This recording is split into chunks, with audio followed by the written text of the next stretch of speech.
बिस्मिल्लाहिर्रहमानिर्रहीम, अस्सलाम वालेकुम, गुड मॉर्निंग पब्लिक, सुबह बखैर। मैं हूँ रुखमा इरफान मलिक, मेरे साथ मौजूद हैं अब्दुल रऊफ साहब। अस्सलाम वालेकुम। आप लोग उम्मीद है खैरियत से होंगे और इन्जॉय कर रहे होंगे अपने दिन को, जहाँ जहाँ भी काम कर रहे हैं लोग काम कर रहे होंगे। आज का दिन अगरचे हल्का सा बादल का है, कुछ ह्यूमिडिटी भी है और हल्की सी गर्मी लाहौर में तो महसूस हो रही है। इस्लामाबाद का हाल क्या है ये हरमीत से जानते हैं हम। बिल्कुल, हरमीत हमारे साथ इस्लामाबाद स्टूडियो से मौजूद हैं। हरमीत का रुख करते हैं। अस्सलाम वालेकुम हरमीत, कैसे हैं आप और क्या मौसम है इस वक्त शहर इक़्तिदार का? वालेकुम सलाम, सत श्री अकाल। बिल्कुल, मौसम की बात की जाए तो हम मुसलसल एक हफ्ते से देख रहे हैं बारिशों का रुख इस्लामाबाद की ओर है। और यहाँ की बात करें तो मौसम आपको ऐसा लगेगा कि भैया सर्दियाँ दोबारा शुरू होने वाली हैं, क्योंकि सुबह सुबह और रात को कमाल का मौसम है, ठंडी हवाएं चल रही हैं और काफ़ी मौसम जो है, जो बारिशें चल रही हैं उससे काफ़ी खुशगवार हो चुका है। लाहौर हम तो सोच रहे थे कि भैया यहाँ पे बरसेगी तो वहाँ पे थोड़ा अब्र करम वहाँ पे भी अपना रुख करेगा, लेकिन मामला ये है कि वहाँ आप दोनों कह रहे हैं कि अभी भी वहाँ पे मामला जू के तू हैं, लेकिन यहाँ पे मौसम काफ़ी खुशगवार है। चलें, आप लकी हैं कि इस्लामाबाद का मौसम अच्छा है। हम उम्मीद करते हैं कि लाहौर का मौसम भी ऐसा बहुत जल्दी हो। रोज़ हम बादल देखते हैं लेकिन ह्यूमिडिटी ही रहती है, बादल बरसते नहीं हैं। कल बहुत बरसे हैं बादल, किसी इलाके में बरसे, किसी में नहीं बरसे। मेरे इलाके में नहीं बरसे। बहुत बारिश हुई कल, बहुत ज्यादा बारिश। अच्छा, ये मेरे ख्याल में ह्यूमिडिटी भी तभी पैदा होती है जब लाहौर के किसी हिस्से में बारिश हो रही है, किसी में नहीं हो रही। जब पूरे लाहौर में बारिश होती है ना तो तब ह्यूमिडिटी फिर उस तरह से नहीं रहती। ठीक है, मैं खबर डेली डोज की तरफ चलते हैं। आज हमारे पास बहुत ज्यादा हैं चूंकि खबरें, इसलिए मतलब फौरी तौर पे चलते हैं। बिल्कुल, सबसे पहले जनाब पब्लिक का डेली डोज, जिसमें हम आपके साथ आज बहुत सी खबरें शेयर करेंगे, फिर आगे बढ़ेंगे और वज़ीर आज़म हाउस, जिसको 2018 में वज़ीर आज़म इमरान खान साहब ने कहा था कि इसको यूनिवर्सिटी बनाया जाएगा, यहाँ पर लोग आके रिसर्चेस करेंगे, लेकिन अब इसको कमर्शियल पर्पस के लिए यूज़ करने का फैसला किया जा रहा है। काबीना का इजलास होना है, उस इजलास के एजेंडे में ये मामला भी ज़ेरे गौर है। इस पर हम बात करेंगे कि क्या मामला तय पा सकते हैं, किस तरह से वज़ीर आज़म हाउस को यूटिलाइज़ किया जा सकता है कमर्शियल पर्पस के लिए, इस पर हम बात करेंगे। जब शो में आगे बढ़ेंगे तो गिलगित बल्तिस्तान में सयाहों के दाखिले पर पाबंदी आयद कर दी गई है। वजह यह बताई जा रही है कि वहाँ पर बारिशों का बहुत खतरा है, लैंडस्लाइडिंग का बहुत खतरा है। तो कब तक के लिए मतलब ये सयाहों पर पाबंदी आयद की गई है, इस पर हम बात करेंगे। और फिर जब शो के अगले सेगमेंट की तरफ जाएंगे तो फास्ट फूड, आजकल जो हमारी यंग जनरेशन है, यंग बच्चे हैं, वो इसके बहुत ज़्यादा शौकीन हैं, लेकिन फास्ट फूड बहुत ज़्यादा हेल्थ को भी ख़राब कर रही है। तो इसकी क्या रीजंस है, किस तरह से जो फास्ट फूड की क्रेविंग्स हैं उनको रोका जा सकता है। न्यूट्रिशनिस्ट हमें शो में ज्वाइन करेंगे, सिंगर हमारे साथ मौजूद होंगे और फिर हम कुदरत के हसीन नज़ारों से माला माल चकवाल का एक खुसूसी मकाम है, इस पर एक स्पेशल रिपोर्ट है, वो आपके साथ शेयर करेंगे। सबसे पहले जनाब पब्लिक का डेली डोज, जिसमें अच्छी खबर है और अगर ये है, पाकिस्तान हॉकी फेडरेशन ने कौमी खिलाड़ियों की फलाह बहबूद के लिए सेंट्रल कॉन्ट्रैक्ट का ऐलान किया है। बेसिकली ये कॉन्ट्रैक्ट रऊफ साहब है क्या, ये खिलाड़ियों की फिटनेस के लिए, स्किल्स के लिए है और इसको 3 कैटेगरीज में डिवाइड किया गया है। ए कैटेगरी में 5 खिलाड़ी हैं, बी कैटेगरी में 2 खिलाड़ी हैं, सी कैटेगरी में फिर से 5 खिलाड़ी हैं और खिलाड़ियों की फलाह बहबूद के लिए इस इनिशिएटिव को लिया गया है और इस सेंट्रल कॉन्ट्रैक्ट का आगाज कर दिया गया है। अच्छा, उसमें ये होता है कि क्रिकेट में तो आप देखें सेंट्रल जो कॉन्ट्रैक्ट है उसमें एक कॉन्ट्रैक्ट के लोग जो होते हैं उनको लाखों रुपए के हिसाब से तनख्वाह दी जाती है। इसमें भी तनख्वाह दी जा रही होगी, लेकिन जाहिर है वो उतनी ज़्यादा नहीं है और सहूलियात की भी कमी है, जिसकी बुनियाद के ऊपर हम पहले भी बात कर चुके हैं कि हमारे यहाँ ये हाल होता था कि हॉकी में हम नंबर 1 होते थे। एक वक्त होता था Asian title, Olympic title, world cup सारे हमारे पास होते थे, लेकिन अब एक भी नहीं है। और इस बात तो ये हुआ कि हम ओलंपिक से भी बाहर हैं, क्वालिफाइंग राउंड में भी हम जो है वो पीछे रह गए। और बेल्जियम जैसा मुल्क जो छोटा सा मुल्क है वो चैंपियन देखें तो जो हॉकी के प्लेयर्स हैं ज़्यादातर आपको कराची के और मुख्तलिफ शहरों के सड़कों पर आपको वो रेडी लगाते नजर आएंगे। तो जो बुरा हाल हुआ है, जो बुरा हशर हुआ है हॉकी का, तो उसकी जो ये तबाकारी हुई है, मैं समझता हूँ कि दोबारा इस पर काम होना चाहिए, क्योंकि हॉकी में हमारा एक नाम था और जिस तरह आपने कहा कि कई टाइटल हम अपने नाम कर चुके हैं, लेकिन इस पे काम करना होगा। हमने हमेशा देखा कि हर चीज़ का जो वज़ीर-ए-आज़म इमरान खान साहब जब आए तो उन्होंने कहा कि मैं स्पोर्ट्स की तमाम तर चीज़ों को ठीक करूँगा। वो कहते हैं कि 3 साल में मेरा ध्यान नहीं गया, अल्लाह करे उसका 2 साल रह चुके हैं, उनका ध्यान इस तरफ थोड़ा जाए कि स्पोर्ट्स के जितने भी मामलात हैं, जिस तरह ओलंपिक्स में हमने देखा 11 बंदे गए, हालात इस किस्म के आ गए हैं, तो जाहिर बात है फिर हम गिला भी करते हैं कि हमारे जो एथलीट जितने भी जाते हैं वो वहाँ पे उस तरह कारकर्दगी नहीं दिखाएंगे। भैया आपने दिया क्या है, आपने उनको तो ट्रेनिंग के लिए पैसे तक नहीं दिए, वो अपने बलबूते पे जाके सब कुछ करते हैं। और बट वी आर होपफुल कि आने वाले जो दिन हैं, आने वाले जो साल हैं, उसमें हॉकी की तरफ तवज्जो दी जाए और इस शोबे को मजीद बेहतरी की तरफ लाया जाए। अगली स्टोरी की तरफ आते हैं जनाब। अगली स्टोरी ये है कि तरबेला डैम की बिजली की पैदावारी सलाहियत की अगर बात की जाए तो वो 4888 मेगावाट है, जो कि इंक्रीज होकर 4993 तक जा पहुंची है। यानी कि पैदावार में 105 मेगावाट इजाफा देखने में आया है। अब इजाफा इसलिए देखने में आया है क्योंकि हालिया बहुत सी बारिशें हुई हैं। तरबेला डैम जो है वो बहुत ज़्यादा बढ़ चुका था, उसमें पानी की सतह बहुत ज़्यादा बढ़ चुकी थी और इतनी बढ़ चुकी थी कि जो दरियाए सिंध की जानिब जो स्पिल वेस्ट थे उनको भी खोलना पड़ा। अब ये कहा जा रहा है कि जो एक खदशा जाहिर किया जा रहा था कि बिजली का बहरान बहुत ज़्यादा शिद्दत इख्तियार करेगा, तो उसमें हम कमी देखेंगे क्योंकि पानी की सतह जो है वो इस वक्त तरबेला डैम में बढ़ चुकी है। बिल्कुल सही बात है। मतलब हमने ये देखा कि कमी आई है लोड शेडिंग में, हमारे इलाकों में भी लोड शेडिंग में कमी आई है और बारिशों का फ़ायदा हुआ है। अल्लाह करे अब बारिशें एक एतदाल में रहें, क्योंकि गिलगित बल्तिस्तान में अब के 70% कहते हैं बारिश ज़्यादा हुई है, जिसकी वजह से लैंड स्लाइडिंग और इस तरह के वाक़यात बहुत हुए हैं ज़्यादा। तो उम्मीद यही है कि आइंदा आने वाले दिनों में पानी का फ्लो बरकरार रहेगा। देखते हैं कि ज़्यादातर हम देखते हैं कि जो शहरी इलाके हैं वहाँ पे तो बिजली मुयसर है, उसकी सहूलत कभी 2 घंटे ना होना इतनी बड़ी बात नहीं। लेकिन अगर आप जाते हैं मुख्तलिफ ऐसे मज़ाफ़ाती इलाकों में, लोग तरस गए, 3 दिन बिजली नहीं होती। वापडा के जितने भी एहलकार हैं, पहले तो उनको अप्रिशिएट भी करना चाहिए कि इतने नामुनासिब हालात में वो फिर भी काम करते हैं। लेकिन उसके बावजूद अगर हम वहाँ पर जाएँ तो वहाँ हालात, मेरे मुख्तलिफ इलाकों से मुझे मैसेजेस आते हैं कि सर हमारे इलाकों में बिजली नहीं है, 3 दिन हो गए हैं। तो वहाँ पे भी ध्यान देना होगा, हुकूमत को उस तरफ भी देना होगा, क्योंकि शहर तो चलो बड़ी अच्छी बात है क्योंकि फैक्ट्रियां मुख्तलिफ चीजें हैं, लेकिन वहां पे भी लोग रह रहे हैं, जिंदगी गुजार रहे हैं। बिल्कुल ठीक हो क्या। नेक्स्ट स्टोरी की तरफ आएंगे। नेक्स्ट स्टोरी जो है वो स्टूडेंट्स के लिए एक अच्छी खबर है। सरकारी यूनिवर्सिटी से जो स्टूडेंट हैं अब अमेरिकन यूनिवर्सिटीज़ में जाके स्कॉलरशिप हासिल करके वहाँ पर पढ़ सकेंगे। इस हवाले से 78 अमेरिका की इस वक्त यूनिवर्सिटीज़ हैं जो पाकिस्तानी स्टूडेंट्स को स्कॉलरशिप्स फराहम कर रही हैं। इसमें होगा क्या कि इसमें जो स्टूडेंट्स हैं उनके तालीमी अखराजात बेयर किए जाएंगे, उनके ट्रेवल अलाउंस बेयर किए जाएंगे, उनके वहाँ पर रहने पर जो अकोमोडेशन चार्जेस आएंगे वो बेयर किए जाएंगे। तो इस हवाले से जो सरकारी यूनिवर्सिटीज़ के स्टूडेंट हैं उनकी सिलेक्शन का अमल जो है वो मुकम्मल हो चुका है। क्राइटेरिया ये था कि BS ऑनर्स जिन्होंने किया हुआ है वो फर्दर स्टडीज़ के लिए इन स्कॉलरशिप्स के लिए अप्लाई कर सकते हैं। 142 बेसिकली ये स्टूडेंट्स थे जिनकी सिलेक्शन का मुकम्मल हो चुका है। बड़ी अच्छी बात है, बाहर जाके पढ़ेंगे तो देखेंगे दुनिया कहाँ पे पहुंची है। बिल्कुल एक्सपोजर बहुत ज़्यादा ज़रूरी है। साइंस के स्टूडेंट्स काफ़ी ज़्यादा होंगे इसमें, क्योंकि वही हमारी ज़रूरत है इस वक्त ज़्यादा। आगे चलें। अगली स्टोरी जनाब ये है कि मुत्तहिदा अरब अमारात ने 3 साल की उम्र के बच्चों के लिए साइनोफार्म की जो वैक्सीन है वो लाजमी करार दे दी गई है मुत्तहिदा अरब अमारात में, और 3 से 17 साल की उम्र तक के लिए ये कहा गया है कि साइनोफार्म वैक्सीन इन बच्चों को लगाई जाए। और जो रिसर्चर्स हैं, जो तिब्बी माहिरीन हैं, उन्होंने क्लिनिकल ट्रायल्स किए, पूरा तफसीली जायज़ा लिया, जिसके बाद उन्होंने ये फैसला किया कि ये जो बच्चे हैं इनको साइनोफार्म वैक्सीन जो है वो लगनी चाहिए। यहाँ पर मैं एक अहम चीज़ अपने नाज़रीन के साथ ये भी शेयर करना चाहूँगी कि UAE इस वक्त ऐसा मुल्क है जहाँ पर आधी से ज़्यादा जो उनकी आबादी है वो वैक्सीनेटेड हो चुकी है। So this is something very good. मेरे ख्याल में अभी पूरे हम मुल्क पूरी दुनिया में देखें तो वहाँ पर किसी की भी आधी से ज़्यादा आबादी जो है अभी तक वैक्सीनेशन मुकम्मल नहीं हुई, लेकिन UAE में इसका रुझान बहुत ज़्यादा बढ़ता चला जा रहा है और लोग खुद को आगे बढ़ चढ़ कर वैक्सीनेट करवा रहे हैं। इसी से जुड़ी खबर है कि जो एयरपोर्ट पे बाहर से आने वाले लोग हैं जिनके टेस्ट किए जाते हैं, अब ये कहा जा रहा है कि उसमें 6 साल की उम्र के बच्चे जो हैं उनके भी टेस्ट किए जाएंगे। कोरोना लाजमी टेस्ट उनका किया जाएगा ताकि फैलाव को रोका जा सके। बिल्कुल ठीक हो क्या। अगली खबर अफसोसनाक खबर है। मेहदी हसन साहब जो कि शहनशाह गज़ल हैं, उनके बेटे जो कि तबला बजाने वाले थे और प्रोमोटर थे आरिफ मेहदी हसन, वो हफ्ते को कराची में इंतकाल कर गए और अपने वालिद के साथ वो तबला बजाते थे। इसके साथ साथ मेहदी हसन फाउंडेशन के बानी सदर थे जो मेहदी हसन की वफ़ात के बाद क्लासिकल गायकी के फ़न को मदद फराहम करने के लिए बनाई गई थी। तो हमारी दुआ है कि अल्लाह ताला इनकी मग़फ़िरत फरमाए और इनके दर्जात बुलंद करे।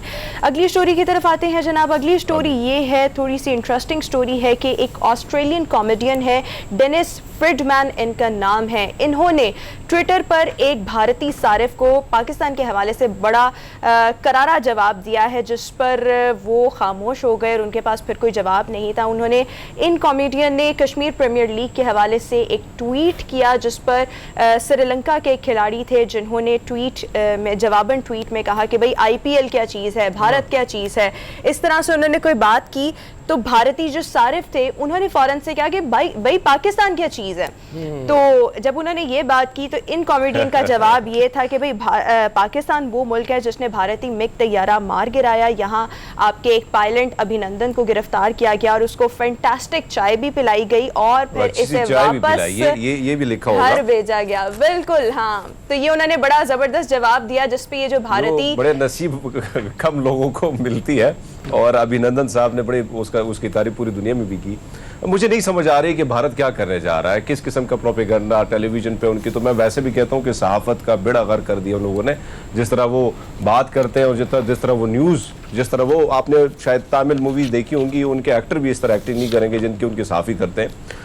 तो हम हैरान है भाई, क्या हो रहा है भाई, इतनी जलन और इतना प्रॉब्लम। हम तो अगर हमारी मीडिया में देखें तो हम बड़े कम इस तरफ आते हैं, हम अपने जो मसाइल उसका रोना रोते रहते हैं, लेकिन जब हमारा ध्यान उनकी तरफ, उनकी मीडिया की तरफ जाता है तो पाकिस्तान ही पाकिस्तान है। बिल्कुल ठीक हो गया जी। तो ये थी खबर जो हमने आपके साथ शेयर की। अगली स्टोरी ये है कि पाकिस्तान ने बहरिया के लिए कतर से WS-61 सी किंग हेलीकॉप्टर्स का फ्लीट ख़रीदा है। और ये जो मुआहिदा था ये कब से चल रहा था, इसकी डिस्ट्रीब्यूशन का मुआहिदा जो था वो जुलाई 2021 से चल रहा था और इस मुआहिदे में कुल 10 हेलीकॉप्टर्स शामिल हैं जो कि पाक बहरिया ने ख़रीदे हैं। बहुत अच्छी मतलब एक इनिशिएटिव है। हम डायरेक्ट तो बहुत से मुल्कों से ले नहीं सकते, तो कतर ने मेहरबानी की, हमारा उनके साथ मुआहिदा हो गया। खुद तो नहीं वो बनाते, ज़ाहिर है किसी मुल्क के हैं, वो उन्होंने लेके हमें दिए हैं। एक खबर मैं भी साथ शामिल कर लूँ, मतलब बड़ी इंपॉर्टेंट खबर है कि कल आसिम सलीम बाजवा साहब जो CPEC अथॉरिटी के चेयरमैन हैं, उन्होंने इस्तीफ़ा दे दिया और उनकी जगह खालिद मंसूर साहब आए हैं।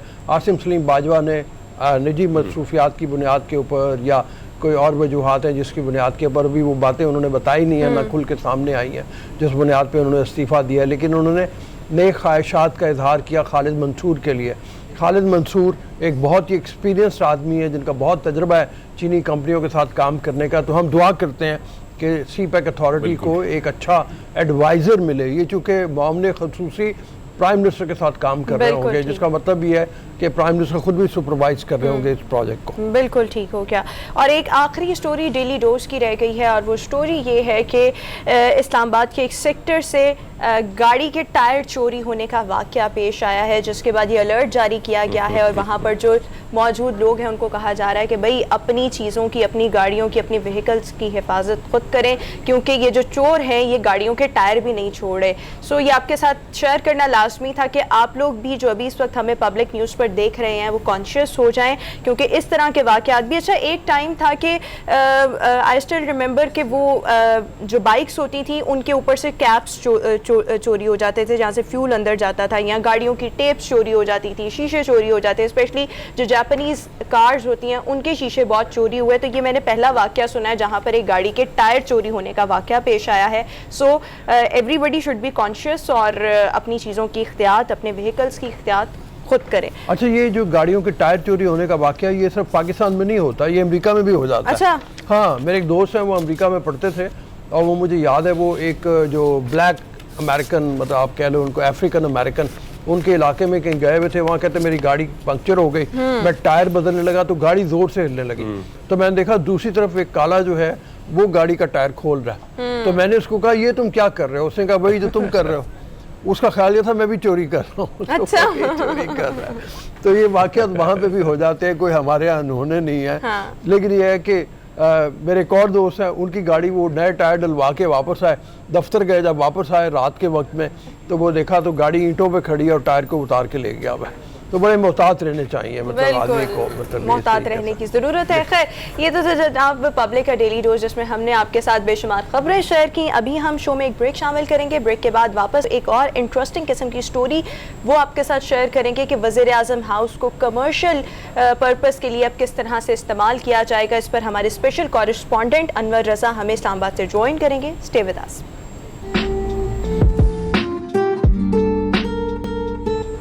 ब्रेक के बाद एक बार फिर से गुड मॉर्निंग पब्लिक में आपको खुशामदीद कहेंगे। नाज़रीन, देखने में ये आता है कि जब से पाकिस्तान तहरीक इंसाफ हुकूमत में आई है, एक के बाद एक यू टर्न लिया जाता है।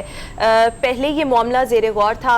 2018 की अगर बात की जाए तो तब वज़ीर आज़म इमरान खान साहब ने ये बात कही थी कि जो वज़ीर आज़म हाउस है इसको यूनिवर्सिटी बनाया जाए, फिर यहाँ पर रिसर्च लैब्स कायम की जाएंगी, बैरून मुल्क से रिसर्चर्स आएंगे, यहाँ पर अपनी रिसर्च करेंगे। फिर काबीना ने यू टर्न लिया, वज़रा ने यू टर्न लिया और कहा कि इसको हम वज़ीर आज़म हाउस को मुस्तकिल आमदनी का ज़रिया बनाएंगे और इसको कमर्शियल पर्पस के लिए इस्तेमाल करेंगे। अब देखने में आ रहा है, आज ही अखबार की ये हेडलाइन है कि इस मामले को भी मौखर कर दिया गया है। तो सूरत हाल क्या है, बार बार इस मामले पर यू टर्न क्यों लिए जा रहे हैं, आने वाले वक्त में क्या हो सकता है? हमारे स्पेशल कॉरेस्पॉन्डेंट इस्लामाबाद से अनवर रज़ा हमें ज्वाइन कर रहे हैं शो में। Anwar Raza, thank you so much for joining us on the show. Anwar Raza, हम देख रहे हैं तमाम तर जितने भी मामलात हैं यू टर्न लिया जाता है। अब ये वज़ीर आज़म हाउस को यूनिवर्सिटी में तब्दील करना था, उस पर यू टर्न लिया गया। कमर्शियल पर्पस में इस्तेमाल करना था, उस पर भी यू टर्न लिया गया। हालांकि काबीना का इजलास हुआ, काबीना के एजेंडे में ये मामला शामिल था। अभी आप ताज़ा तरीन सूरत हाल क्या देख रहे हैं कि क्या आने वाले दिनों में मामला जो है वो रुख इख्तियार करेंगे? Thank you so much.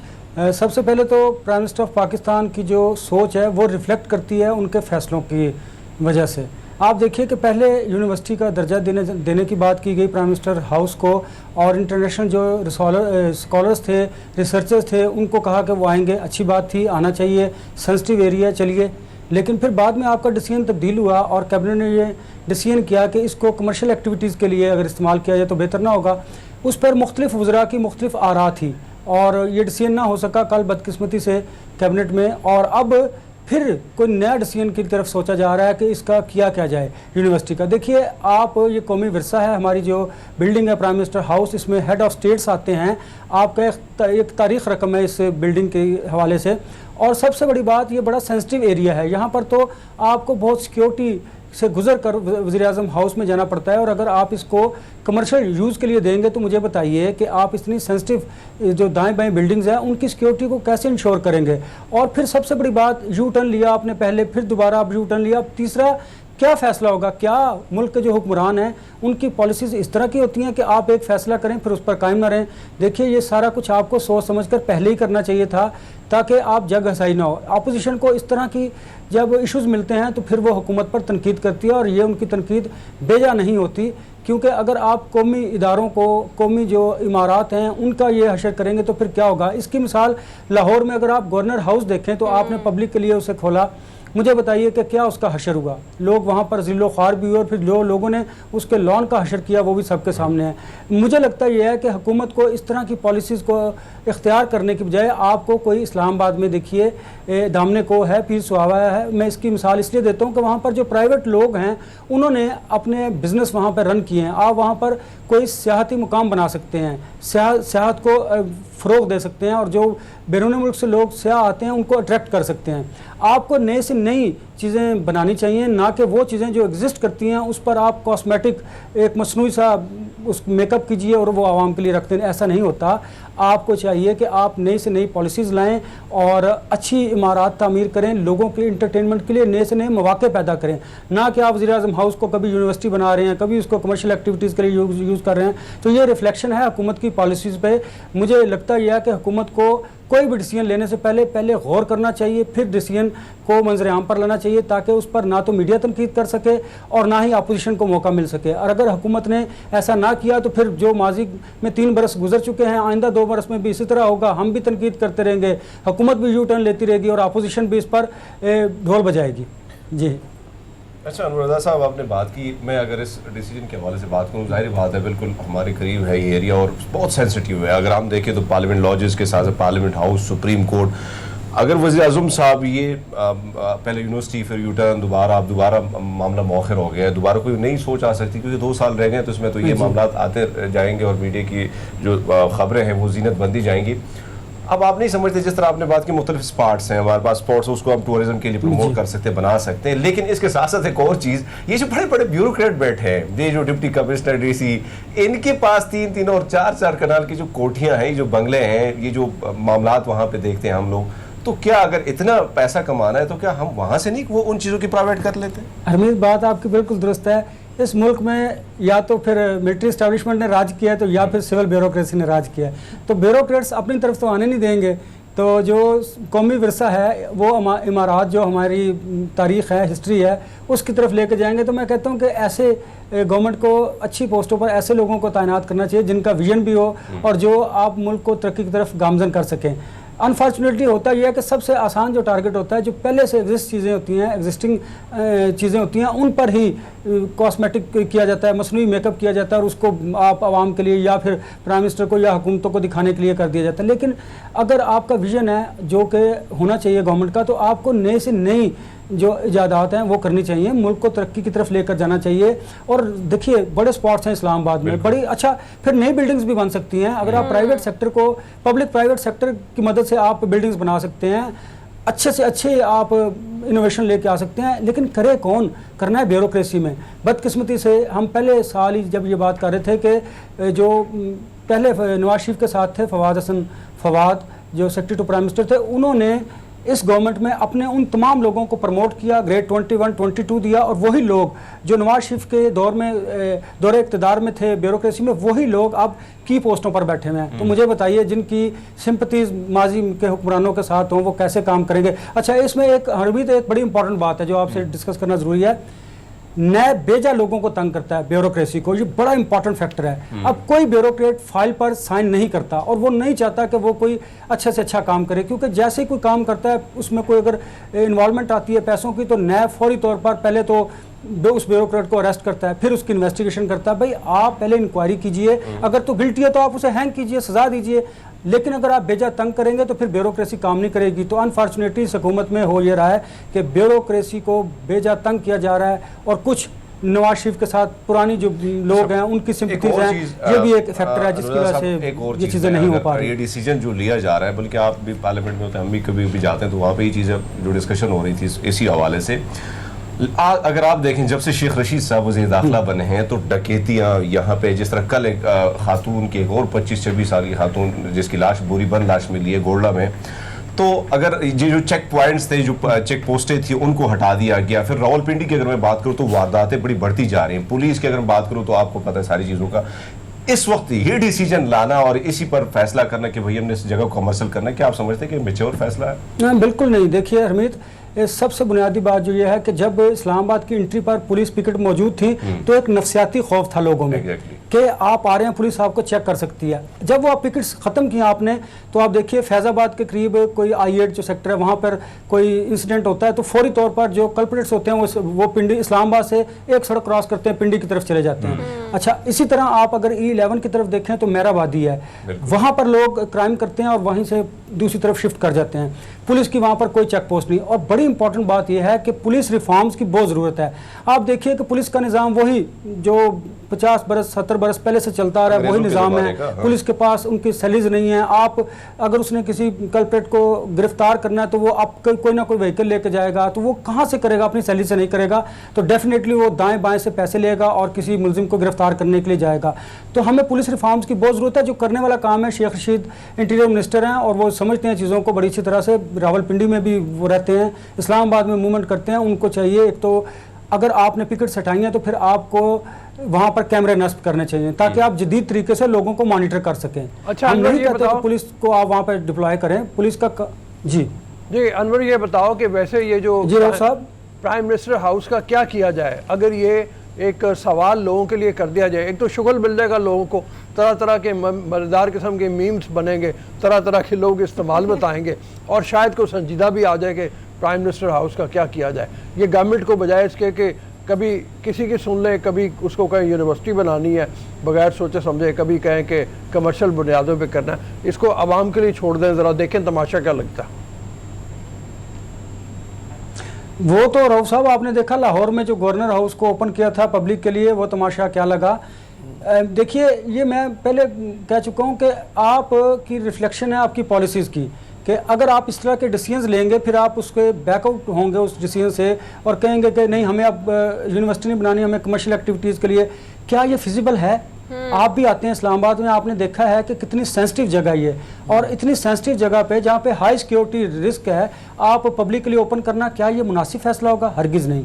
आपको चाहिए कि इस्लामाबाद में इतनी जगह है, CDA यहाँ पे इस्लामाबाद इंतज़ामिया हैं, आप उनको ज़रा बताइए कि यहाँ पर हमने इनोवेशन लानी है, अच्छी से अच्छे बिल्डिंग्स तामीर करनी है। देखें, अगर प्राइवेट सेक्टर में इतनी बिल्डिंग्स बन रही है, ब्लू एरिया एक्सटेंड होकर F10 तक पहुँच चुका है, हाई राइज बिल्डिंग बन रही है, तो वाई नॉट गवर्नमेंट क्यों ऐसा नहीं कर सकती? पब्लिक प्राइवेट पार्टनरशिप के जरिए कोई अच्छे मंसूबे ला सकती है। ठीक है, नहीं लाने की वजह मैंने आपको पहले बताया, ब्यूरोक्रेसी की रुकावट है। बात असल में यही है, गवर्नमेंट को यही चाहिए रोमा कि जो भी फैसला करना है सोच समझ के करें। यूनिवर्सिटी बनानी है या इसको कमर्शियल बुनियादों पे करना है, पहले सोच रहे हैं। जग असाई होती है, लोग मजाक उड़ाते हैं, दुनिया में भी वो होता है कि पता नहीं ये क्या करना चाह रहे हैं। ऑपोजिशन को भी मौका मिल जाता है क्रिटिसाइज करने का।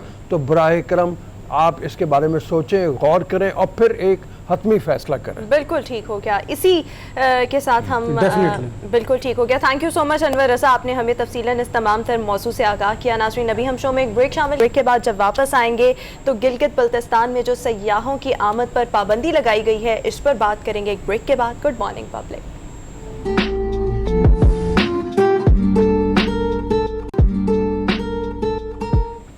ब्रेक के बाद एक बार फिर से शो में आपको खुश आमदीद कहेंगे। नाज़रीन, ताज़ा तरीन सूरत हाल अगर गिलगित बल्तिस्तान की डिस्कस की जाए तो वहाँ पर सयाहों की आमद पर पाबंदी आयद कर दी गई है, जिसकी एक वजह तो ये बताई जा रही है कि मौसम वहाँ का काफ़ी ज़्यादा ख़राब है, तूफ़ानी बारिशों का ख़तरा है, फिर लैंड स्लाइडिंग का बहुत ज़्यादा ख़तरा है। तो सयाहों की कीमती जानों की हिफाजत के लिए ये फ़ैसला किया गया है। साथ ही साथ अगर कोविड की सिचुएशन की बात की जाए तो वो भी GB में बहुत ज़्यादा इंटेंसिफाई करती चली जा रही है। वजूहात क्या है, ये पाबंदी कब तक लगाई गई है? हमारे साथ मौजूद है स्पोक्स पर्सन गिलगित बल्तिस्तान इम्तियाज़ अली ताज साहब। इम्तियाज़ साहब, बहुत शुक्रिया, आपने गुड मॉर्निंग पब्लिक के लिए वक्त निकाला। सर, एक तो ये फरमाइएगा कि ये पाबंदी आखिर किस वजह से लगाई गई है? हमारे सामने मुख्तलिफ रीजंस आ रही हैं, कोविड भी आ रहा है, मौसम ख़राबी भी एक वजह है, लैंड स्लाइडिंग की वजह भी बताई जा रही है। साथ ही साथ ये पाबंदी कब तक लगाई है, कितनी देर के लिए ये पाबंदी आयद की गई है? बिस्मिल्लाहिर्रहमानिर्रहीम। सबसे पहले आप लोगों का बहुत शुक्रिया इस अहम मौजू पे बातचीत का मौका दिया।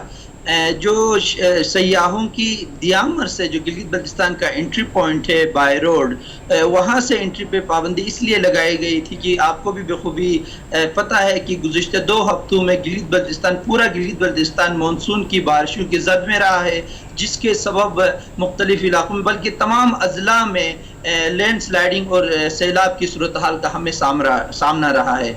और बिलखुसूस जो हमारा बाबूसर से एंट्री पॉइंट है और शारा कराकुरुम से, इन दोनों रास्तों पे लैंड स्लाइडिंग और सैलाब के बार बार वाक़यात रोनुमा हुए हैं, जिसकी वजह से शारा कराकुरुम बार बार बंदिश का शिकार रही है। इस चीज़ को मद्देनज़र रखते हुए और बहाली का काम बिलखुसूस जो हमारा तत्तापानी के मुकाम पे शारा कराकुरुम है, जो वहाँ का जो स्ट्रक्चर है लैंड का, वो थोड़ा अनस्टेबल है, इसलिए अगर थोड़ी बहुत भी बारिश होती है तो वहाँ लैंड स्लाइडिंग हो जाती है और बड़ी हद तक वो डैमेज हो जाता है। तो उसी तरह वहाँ कोई बड़ा सेक्शन शारा कराकुरुम का डैमेज हुआ था, उसकी बहाली का काम जारी था। तकरीबन 27 घंटे की मुसलसल काविशों से उसको छोटी गाड़ियों के लिए बहाल कर दिया गया था, मगर फिर बारिश हुई और फिर ब्लॉकेड हुआ। इसी तरह ये बहाली और बारिश का सिलसिला जारी रहा और इसकी वजह से हमारे सैकड़ों सयाहों को दोनों तरफ, चाहे वो गिलगित से वापस जा रहे थे या वापस गिलगित बल्तिस्तान आ रहे थे, बड़ी दिक्कत का सामना था। इसी को पेश नज़र रखते हुए हुकूमत गिलगित बल्तिस्तान ने यह फैसला किया था 2 तारीख को कि अगले 2 दिनों के लिए यानी 4 तारीख तक हम ये पाबंदी आयद करेंगे। और ये पाबंदी सिर्फ ज़मीनी रास्ते से जो गिलगित बल्तिस्तान में दाखिला है वो भी शारा कराकुरुम, उस पर पाबंदी थी। बाकी बाई एयर गिलगित बल्तिस्तान सयाहों की आमद पे कोई पाबंदी नहीं थी, वो बदस्तूर जारी है। अच्छा, ये फरमाइए कि ये जो वहाँ पे लोग पहुँच जाएंगे, फ़र्ज़ किया गिलगित वो बाहर आते हैं, तो उनकी तादाद बहुत थोड़ी होती है, उन पर पाबंदी ना भी लगे, लेकिन आपके यहाँ जो रेशो है कोविड की वो भी बढ़ी है तेज़ी से, तो उसके लिए भी कोई इक़दाम कर रहे हैं फिर? जी देखिए, दो एयरपोर्ट है, एक हमारे पास गिलगित है, एक हमारे पास स्कर्दू है। स्कर्दू एयरपोर्ट पे रोजाना तकरीबन 1000 टूरिस्ट एंटर हो रहा है, क्योंकि इस साल हमने ये किया है कि पाकिस्तान के बड़े शहरों लाहौर, कराची, इस्लामाबाद, फैसलाबाद से यहाँ डायरेक्ट फ्लाइट्स हो रही हैं, तो इस वजह से जो हमारा असल बायर इन्फ्लक्स है वो स्कर्दू है। तकरीबन 1000 के करीब सयाह स्कर्दू इंटर हो रहा है। जहाँ तक कोविड की सिचुएशन है, यकीनन गिलगित बल्तिस्तान में जो कोविड की चौथी लहर है वो शिद्दत इख्तियार कर रही है। पिछले 3 हफ्तों में मुसलसल इसमें इजाफा देखा गया है, लेकिन अल्हम्दुलिल्लाह हमारे जो वैक्सीनेशन रेट है गिलगित बल्तिस्तान का वो भी पूरे मुल्क में इस वक्त टॉप पे जा रहा है। और हमने सेहत के निज़ाम को भी बेहतरी लाई है और टूरिस्ट के लिए लाजमी किया है कि या तो वो अपना कोरोना नेगेटिव सर्टिफिकेट लेके आएंगे, या फिर अगर वो गिलगित बल्तिस्तान आते हैं तो वो अपना वैक्सीनेशन सर्टिफिकेट लेके आएंगे। और अगर कोई टूरिस्ट विदाउट वैक्सीनेशन सर्टिफिकेट आता है यहाँ गिलगित बल्तिस्तान, तो हमारा जो महकमा सेहत है और हमारा इंतजामिया और महकमा सियाहत है वो इनको ट्रैक करते हैं और यहाँ पे उनकी वैक्सीनेशन यकीनी बनाई जाती है। जी हरमीत। अच्छा इम्तियाज साहब, आपने जिस तरह पाबंदी की बात चल रही है, तो क्या ये जो सयाह हैं ऑलरेडी ये निकल चुके हैं, कुछ रास्तों में है, तो जैसे आप लोगों की तरफ से पाबंदी आयद हो गई तो क्या आपको इनके लिए कोई इंतजामात किए गए, ट्रैफिक की बहाली के हवाले से कुछ काम हो रहे हैं? और साथ साथ ये बताएं कि सेफ्टी के हवाले से क्या इकदाम हैं, क्योंकि अगर हम देखें तो वज़ीर आज़म इमरान खान साहब गिलगित बल्तिस्तान के जो वज़ीर आज़म की बड़ी तारीफ करते नजर आते हैं कि वो बड़े एक्टिव हैं टूरिज्म के हवाले से, तो क्या अब वफाक के साथ कोई मामलात हो रहे हैं ऐसे में कि ये जो सड़कें गिर रही हैं, ये जो रोड्स वगैरह जो मामलात हैं उनको दोबारा उनकी बहाली के हवाले से कुछ काम हो रहा है? बिल्कुल जी, शाहरुम अब जैसे मैंने आपको पहले कहा कि शाहरुम का एक बड़ा हिस्सा तक पानी के मुकाम पे मुकम्मल डैमेज हुआ था और 27 आवर्स की उसमें हमारा फ्रंटियर वर्क्स ऑर्गेनाइजेशन जो है जिसकी जिम्मेदारी है वहाँ की मेंटेनेंस, वो हमारी इंतजामिया, हमारा डिजास्टर मैनेजमेंट और हमारे जो फेडरल के दीगर इदारे हैं उन्होंने मिल के 27 घंटे मुसलसल काविशों के बाद वो ट्रैफिक के लिए, छोटी ट्रैफिक के लिए वो बहाल कर दिया था। और उसके 2 दिन बाद हमने बड़ी ट्रैफिक भी ज़्यादा उसमें वहां से बहाल कर दी है। एक बुनियादी नुकता यह है कि हमारे गिलगित बल्तिस्तान की जो कुल्ली डिपेंडेंसी है मेनलैंड पाकिस्तान से कनेक्टिविटी का, वो हमारी ये शाहरा कराकुरम है। हमारे तमाम गुड्स यहाँ से मूव होते हैं, तो ये हमारे लिए इंतहाई अहमियत का हामिल एक रूट है। इसके लिए यकीनी तौर पर हमें हर वक्त वफाक के ताउन और वफाक के सपोर्ट की जरूरत होती है। अल्हम्दुलिल्लाह वज़ीर आज़म इमरान खान की गिलगित बल्तिस्तान के साथ खुसूसी लगाव है, इसी की वजह से हमें इस वक्त कोई दुश्वारी नहीं है। हमें जो भी सपोर्ट चाहिए होती है,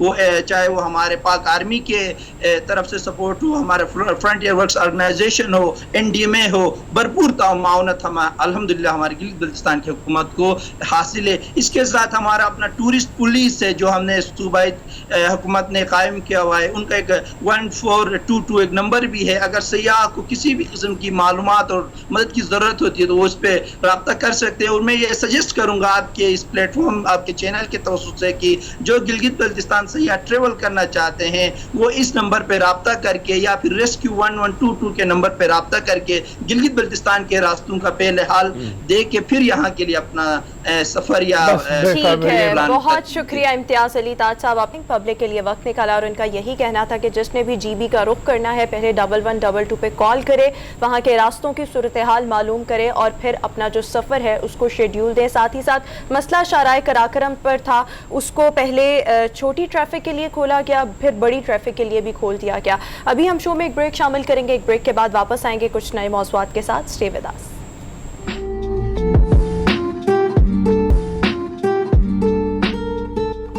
ब्रेक के बाद एक बार फिर से गुड मॉर्निंग पब्लिक में आपको खुशामदीद कहेंगे। नाज़रीन, अभी हम एक बहुत अहम मौजू पर बात करने वाले हैं, फ़ास्ट फूड और जंक फूड, जो कि समझा नहीं जाता कि ये एक बहुत ज़्यादा सीरियस हेल्थ प्रॉब्लम बन सकता है इन फ्यूचर, लेकिन ये एक्चुअली में प्रॉब्लम है। आजकल के अगर हम यंग जनरेशन को देखें तो वो बहुत ज़्यादा फ़ास्ट फूड की तरफ उनका रुझान है, जंक फूड की तरफ रुझान है। कुछ हमने पेरेंट्स ऐसे देखे हैं जो कि बच्चों को खुद इस तरफ माइल करते हैं और बाद में फिर उनके पास कोई वे आउट नहीं होता कि बच्चों को फिर इन खुराकों से रोका कैसे जा सके। आजकल की हम फैमिलीज़ में देखें तो कुकिंग का उस तरह से रुझान नहीं है, बच्चे जो हैं वो फ्रोज़न फूड आइटम्स को और जो बाहर की खाने हैं उनको बहुत ज़्यादा लाइक करते हैं। इस क्रेविंग को किस तरह से रोका जा सकता है और इतना ये जो रुझान है वो क्यों बढ़ता चला जा रहा है, इस पर हम बात करेंगे। न्यूट्रिशनिस्ट डॉक्टर हुमायूं चट्टा हमें शो में ज्वाइन करें। Humayun, thank you so much, welcome to the show. ये आपने भी अपने इर्द गिर्द देखा होगा, मैंने भी बहुत ज़्यादा ऑब्जर्व किया है, आज से कुछ साल पहले तक फास्ट फूड का इतना रुझान नहीं था, लेकिन ये अब कुछ अरसे से कुछ सालों से हम देख रहे हैं बच्चे स्पेशली बहुत ज़्यादा माइल है फास्ट फूड की तरफ। क्या आपको रीजंस क्या इसके नज़र आते हैं? देखें, बेसिकली जैसे जैसे ट्रांजिशन आती जा रही है, लाइफस्टाइल लोगों का थोड़ा मॉडिफाई हो रहा है, चीज़ें बेहतर से बेहतर और फैसिलिटेशन की तरफ जा रही हैं। तो जितना ज़्यादा चीज़ें फैसिलिटेट होती हैं, लोग ज़रा थोड़ा सा, आपको पता है, कॉम्प्लेसेंट हो जाते हैं। कॉम्प्लेसेंट होने की वजह से हमारे घरों में उस तरह से नेचुरल डाइट के, ऑर्गेनिक डाइट और उन चीज़ों के ऊपर लोगों का फोकस कम होता जा रहा है। अब जब माएँ और जो है ना वालिदैन ख़ुद भी थोड़ा सा इस ऑर्गेनिक से हट के ऐसे फूड की तरफ चले जाते हैं, तो नेचुरली बच्चे भी अट्रैक्ट होते हैं कि हम जंक और रंग इधर उधर की जो चीज़ें हैं उनकी तरफ माइल होते चले जाएं। तो बिकॉज ऑफ दिस ट्रांजिशन हम आहिस्ता आहिस्ता से शिफ्ट होते चले जा रहे हैं। फिर उनका टेस्ट आपको ज़्यादा अट्रैक्ट कर रहा होता है। फिर सबसे बड़ी जो ईज़ है वो ये कि ईजी रेडी टू आप कह लें कि कुक होते हैं वो, तो वो लोगों के लिए बड़ा आसानी होती है, माओं के लिए भी, कि बच्चे आए और फ़ौरन उनको बस जो उन्होंने पसंद है वो बना के दे दिया। फिर चटपटा ज़्यादा होता है, तो इसलिए ये सारे फैक्टर्स मिल के कंट्रीब्यूट कर रहे हैं इस शिफ्ट की तरफ। अच्छा, ये हम अगर एक इसका दूसरा रुख ये भी देखें कि बच्चों को जब स्कूल में लंच दिए जाते हैं और अगर उसमें कोई पराठा हो गया, अंडा हो गया, ब्रेड हो गया, तो वो लंच एज इट इज़ वापस आता है, लेकिन अगर उसमें होंगे नगेट्स, टेम्पुरा या इस तरह की चीज़ें, फ्रोज़न आइटम्स बच्चों को दी जाती हैं, तो वो बच्चे बड़े शौक से खाते हैं। अब इस चीज़ को किस तरह से ठीक किया जाए? इसमें क्या वालिदैन का अपना कसूर है कि पहले आप बच्चों को खुद इन चीज़ों पर लगाते हैं, फिर आप उनको हटाने की कोशिश करते हैं, फिर बच्चे हटते नहीं हैं? बिल्कुल, देखिए इसमें ना दो फैक्टर्स हैं। पहला तो ये है कि एक बच्चों की आपने आदत बना दी, जब आदत बन गई तो बच्चों ने कॉन्टीन्यूसली वही चीज़ खानी है, उनको घर में भी वही चाहिए, उधर से वहाँ पे लंच में भी वही चीज़ चाहिए। बट दूसरी चीज़ जो सेकंड इंपॉर्टेंट फैक्टर ये भी है कि ये थोड़ा सा हमारे पास जो है ना एक स्टेटस सिंबल भी बनता जा रहा है कि एक पराठा लेके बच्चा चला गया, ऑल्दो इट्स न्यूट्रिशियस, एक हेल्दी डाइट हो सकती है, लेकिन वो लोगों को ये लगता है कि मैं अब सबके बीच में बैठ के पराठा खाऊंगा तो माइट भी मैं बाकियों से थोड़ा और नज़र आऊँगा। तो ये चीज़ भी बड़ा उस चीज़ इम्पेक्ट करती है कि एक बच्चे की सोच पे फिर वो खुद जिद करता है कि मुझे लंच के अंदर ये आइटम नहीं चाहिए, ये चाहिए, बाकी सारे बच्चे ये चीज़ लेके आए थे तो मैं ये चीज़ क्यों ना लेके आऊँ। ये बहुत मैटर कर रहा है। ये बताइए कि इसके बॉडी मेटाबॉलिज्म के ऊपर फ़र्क जो पड़ रहे हैं, असरात जो पड़ रहे हैं, ज़रा उसकी तरफ भी आ जाए कि एक पराठा खाने वाला बच्चा और एक ये जंक फूड खाने वाला बच्चा, इनके बॉडी स्ट्रक्चर में फ़र्क क्या पड़ रहा है? फैटी एसिड ज़्यादा बन रहे हैं, मोटापा ज़्यादा आ रहा है, जिस्म की ग्रोथ में प्रॉब्लम आ रही है, हार्मोनल इम्बैलेंस हो रहा है, क्या हो रहा है? मतलब देखिए हमारे दो डाइट्स, इन दोनों को अगर कंपेयर करें ना, paratha is it self full of carbohydrates. ऐसा नहीं है कि उसके अंदर नहीं होते, ऑयल आपके यूज़ हो रहा है उसमें। नॉर्मली हमारे घरों में देखा जाता है कि देसी घी में बना के पराठा जो है एक अच्छी डाइट दी जाए, तो फैट कंटेंट उसके अंदर नेचुरली होता है। लेकिन अगर आप कंपेयर करते हैं जंक फूड के साथ, तो जंक फूड के अंदर देखें सोडियम बहुत ज़्यादा हाई क्वांटिटी के अंदर होता है, जिसकी वजह से आपकी टोटल बॉडी का जो सिस्टम है वो आपका इम्बैलेंस हो जाता है। उसमें सोडियम, आपका पोटाशियम, ये सारे ऐसे फैक्टर्स हैं कि जो कंट्रीब्यूट करते हैं डिफरेंट मिनरल्स जो है उनकी क्वांटिटी, अगर ये डिस्टर्ब होती है तो सारा का सारा मेटाबॉलिज्म, फिर आपके डिफरेंट जो बॉडी के सेल्स हैं उनकी मेक एंड ब्रेक, वो सारा कुछ उससे इफेक्ट हो रहा होता है। तो एक ऐसा बच्चा जो कि एक साइड पे पराठा खा रहा है और थोड़ी ऑर्गेनिक डाइट अगर हम उसको कह लें, नॉट स्पेसिफिकली पराठा, कि उसका फोकस ऑर्गेनिक घर का बना हुआ खाना है जिसमें राइस भी आ सकते हैं, उसमें उसका डिफरेंट घर की बनी हुई वेजिटेबल्स हो सकती हैं, डिफरेंट मीट प्रोडक्ट्स हो सकती हैं, तो वो न्यूट्रिशियस वैल्यू उनकी as compare to junk food बहुत बेहतर होती है। एक तो है उसकी quality, the second thing is nutritious value. अब आप कंपेयर करेंगे अगर न्यूट्रिशियस वैल्यू से, तो वो क्योंकि आपको नहीं पता कि उसका पोर्शन, एक जो ये घर पे बना हुआ खाना है, इसके कंटेंट आपने खुद सिलेक्टेड है, आपको आइडिया है कि नेचुरल था और एक प्रोसेस, ऑर्गेनिक प्रोसेस के थ्रू चीज़ आपके पास आई। जंक फूड ऑयल से स्टार्ट होके जब वो बनना शुरू हुआ, चाहे वो बर्गर है, चाहे वो पिज्ज़ा है, चाहे वो पैटीज़ हैं, एनीथिंग जो कि जंक फूड के अंदर फॉल करती है, तो वो सारों के अंदर सोडियम कंटेंट बहुत ज़्यादा होता है। अब जब सोडियम कंटेंट ज़्यादा होता है तो वो बॉडी के अंदर जाके आपके हमारे जो डिफरेंट होम्योस्टेसिस के जो बॉडी का नॉर्मल निज़ाम है उसके सिस्टम्स को डिस्टर्ब कर देता है, जिसकी वजह से क्या होता है कि आप देखते होंगे कि अब बच्चों के अंदर बहुत ज़्यादा स्टंटेड ग्रोथ या अबनॉर्मल ग्रोथ या मसल्स का बहुत ज़्यादा अबनॉर्मल ग्रो कर जाना, बालों का बहुत जल्दी गिरना, वाइट होना, ये तो हम आई के आजकल अपने प्रॉब्लम्स। सराउंडिंग्स में देख भी रहे हैं, बहुत से बच्चे अच्छा, हैं हुमायूं, उनके हाइट इश्यूज बहुत हुमायूं, ज़्यादा आ रहे हैं। जी जी हरमीत।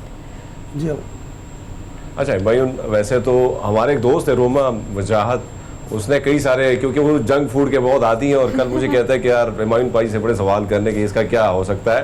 हुमायूं, हम देखते हैं कि बड़े लोग भी, अब देखें बड़ी उम्र के बच्चों की तो बात हो रही है, लेकिन साथ साथ हम देखते हैं कि ऐसे एज के लोग जो कब 30, 28 तक भी हैं, फिर भी वो जंक फूड के आदी हो चुके हैं, तो उनके सेहत पे क्या असरात अगर वो इस्तेमाल ज़्यादा करें तो उनके सेहत पे क्या असर पड़ते हैं। दूसरी बात ये कि हम बच्चों को देखते हैं, जो बच्चे सुबह नाश्ता नहीं करते तो फिर उनको, क्योंकि एनर्जी लेवल बड़ा कम होता है जब स्कूल जाते हैं, फिर उनको ऐसा क्या दिया जाए कि उनका एनर्जी लेवल जो है वो थोड़ा सा सेट रहे।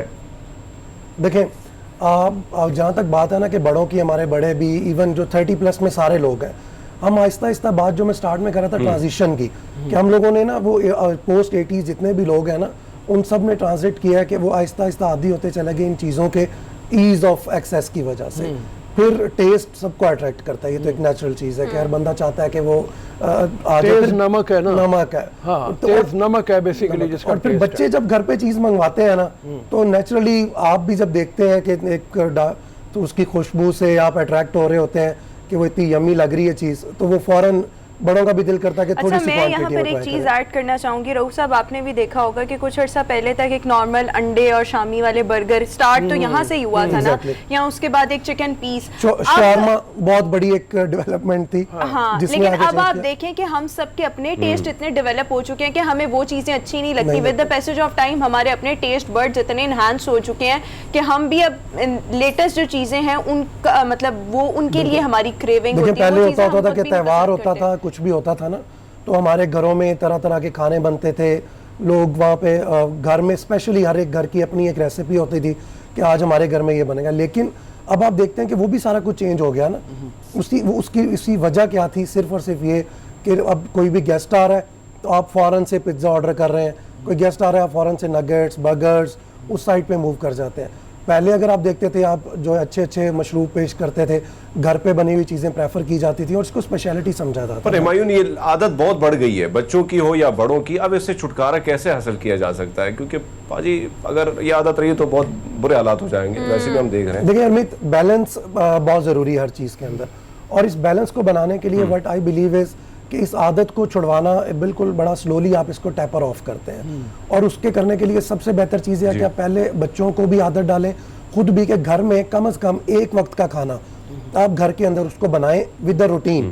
क्योंकि नॉर्मली होता है कि किसी का ऑफिस टाइम होता है, बच्चों का अपना एक स्कूल के वापसी का टाइम होता है। अभी तो कोविड की सिचुएशन थी तो नॉर्मली बच्चे वगैरह सब घर के अंदर ही हैं, तो आप उनको भी आदत डालें कि लेट्स कुक टुगेदर, कुछ अच्छा घर के अंदर बनाते हैं, कुछ नई रेसिपी ट्राई करते हैं और उस रेसिपी को देन हम कुक करके खुद ही खाते हैं, तो उससे ये फ़ायदा होता है। दूसरा, जो बैलेंस की बात कर रहा हूँ, आप खुद बच्चों के अंदर एक चीज़ इनकलकेट करते हैं, आप उन्हें बताएं कि देखें ये फ्रूट्स हैं, हमने इनका एक पोर्शन रखना है, उसके बाद सैलड्स का पोर्शन ज़रूर रखें अपने डाइट के अंदर। फिर बहुत इंपॉर्टेंट चीज़ ये कि वेजिटेबल्स से हम लोग बहुत दूर होते चले जा रहे हैं, हम बहुत ज़्यादा नॉन वेजिटेरियन साइड पे चले गए हैं। तो वेजिटेबल्स को अगर नहीं भी बच्चे खाते, उसको आप लाजमी बनाएं कि वो आपकी टेबल का पार्ट ज़रूर हो। उससे ये होता है कि वो देखते हैं नॉर्मली कितनी कैलोरीज जो हैं वो इंसान की बॉडी को रिक्वायर्ड होती हैं, और बच्चों की खास तौर पे। बिल्कुल। और ये जो जंक फूड है ये कितनी कैलोरीज उनको दे देता है, जिसको बर्न करना बड़ा ज़रूरी है। बड़ा टफ होता है। देखिए, एक नॉर्मल ह्यूमन जो है वो 8000 to 10,000 कैलोरीज, एक जिसका मेटाबॉलिज्म बहुत अच्छा है। अगर बच्चों की बात करते हैं तो उनका मेटाबॉलिज्म थोड़ा फास्ट होता है हमसे, ठीक है, तो वो 6000 to 7000 कैलोरीज के ऊपर भी वो बहुत अच्छा, उनके लिए एक अच्छी न्यूट्रिशियस डाइट होती है। लेकिन अगर करंट लाइफस्टाइल के अंदर हम देखते हैं, क्योंकि हमारा बहुत लाइफस्टाइल सेडेंटरी हो गया, हम लोग सारा दिन गेम्स में बैठे हुए हैं, सोशल मीडिया और इन चीज़ों की तरफ हमारा फोकस ज़्यादा है। अब क्योंकि फोकस इन चीज़ों पे हो गया है, हमारी एक्टिविटी कम हो गई है, एक्सरसाइज कम हो गई है, तो बर्निंग ऑफ फैट्स, कार्बोहाइड्रेट्स ये कम हो गई है। अब इसके कम होने की वजह से हमें हर एक की एडजस्टमेंट लेवल अपना मुताबिक है, एक्टिविटी के अकॉर्डिंग है।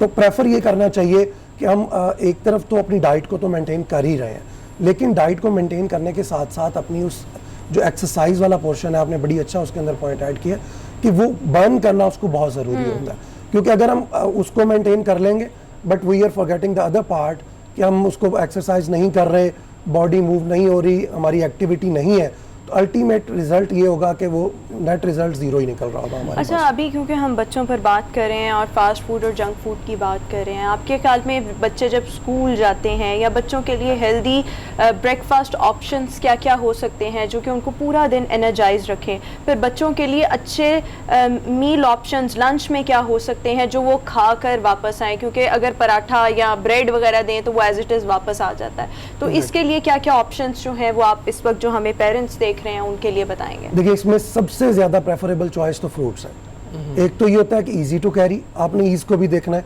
नंबर 1 इजी टू कैरी है, या आप उसको एक अच्छा फ्रूट चाट घर पे बना कर दें, ठीक है, ताकि वो साथ लेके जाए, उसको न्यूट्रिशियस भी होगा, टेस्ट भी मेंटेन रहेगा। दूसरा, बच्चे जब लंच कर रहे होते हैं ना, तो एक और बहुत बड़ा इशू ये होता है कि हमें उनके पास टाइम बहुत शॉर्ट होता है कि लंच ब्रेक है, उसमें उन्होंने खाना भी खाना है, उसमें उन्होंने खेलना भी है, अपनी बाकी एक्टिविटीज़ भी, बातें भी करनी है, तो वो उसमें प्रेफर करते हैं कि ऑन द गो डाइट उनके पास हो। या आप ये कर सकते हैं कि उन्हें अच्छा एक न्यूट्रिशियस सैंडविच जो आपके लो कैलोरीज सैंडविच है वो उसके डाइट के अंदर ज़रूर शामिल करें लंच के अंदर। या फिर आप इस तरह से कर सकते हैं कि कुछ आई वोंट प्रेफर, बट क्योंकि बच्चों की अब चॉइस इवॉल्व हो चुकी है, तो बेकरी आइटम्स के ऊपर बच्चे बहुत ज़्यादा शिफ्ट हो चुके हैं। आई वुड अगेन से कि आई वोंट प्रेफर, लेकिन आपने एक उसकी चॉइस को, क्योंकि अदरवाइज ये भी होगा कि वो लंच वैसे ही वापस आ जाएगा, बच्चा खाएगा नहीं, तो हमें थोड़ा सा इवॉल्व करना है चीज़ों को। तो उसकी डाइट के मुताबिक कुछ गुड बेकरी आइटम्स, एक न्यूट्रिशियस, अब खुद घर पे हैंडमेड बिस्किट्स उनके लिए बना के रखें जो बच्चे साथ में लेके जाएं। जूस ज़रूर होना चाहिए, बट इट डिपेंड्स अगेन कि बच्चा अगर उसको कैरी कर सकता है तो वो उसको लेके साथ में जाए। फिर इसी तरह जब बच्चा घर वापस आ रहा है तो आप प्रेफर करें कि लंच में उसको घर की बनी हुई वेजिटेबल्स, साथ में थोड़ा सा प्रोटीन्स में मीट आप ऐड कर दें, और उसमें साथ साथ उसको fruit should be the part of that lunch as well, कि उसमें आपको लास्ट में एक अच्छा उसके लिए एप्पल या कोई और चीज़ उसको ऐड कर दें, ताकि वो जब वापस आता है, होल डे एनर्जी डेफिसिट हुआ होता है, तो वो रिफ्रेशमेंट फील करेगा, और उसके बाद क्योंकि उसका एक ब्रेक है तो वो आराम से रिलैक्स हो सकता है।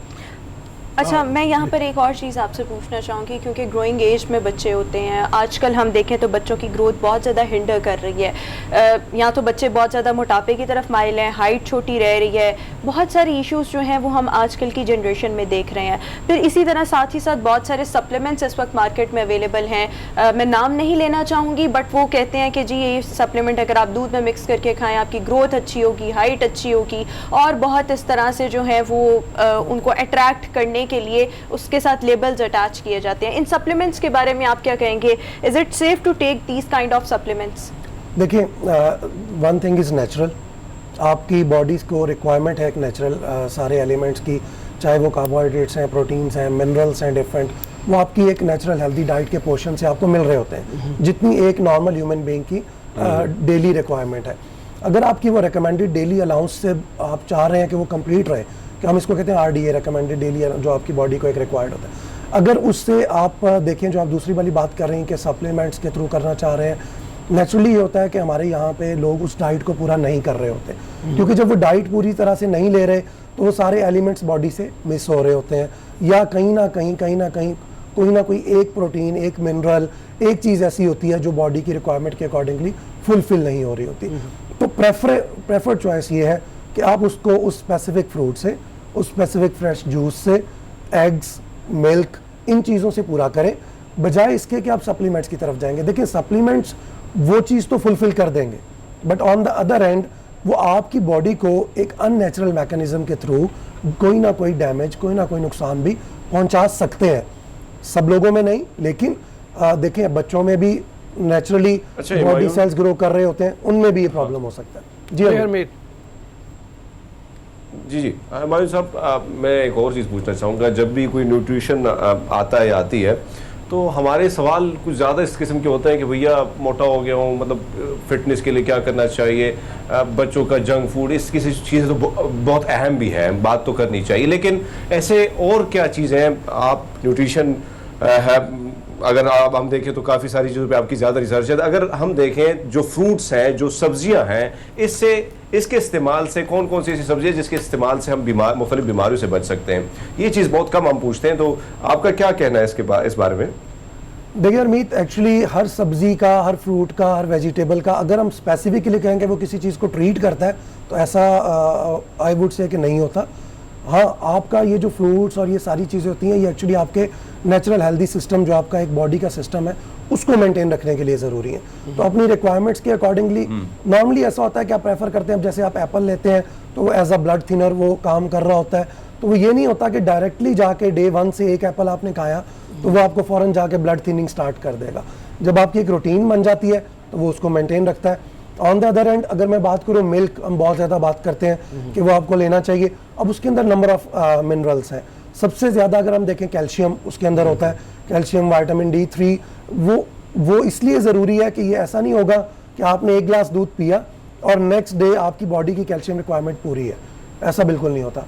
वो आपका over a period of time Aahista Aahista maintain करता है उस लेवल को, एक रेकमेंडेड लेवल के ऊपर, एक ऑप्टिमम लेवल के ऊपर लेके आता है। जब वो उस ऑप्टिमम लेवल पे आ जाता है तो आप नेचुरली हेल्दी फील करते हैं। ऑन द अदर एंड आप सप्लीमेंट लेंगे, कुछ भी लेंगे, आप एक तरफ फ्रूट्स खाना स्टार्ट कर दें किसी भी बीमारी के लिए।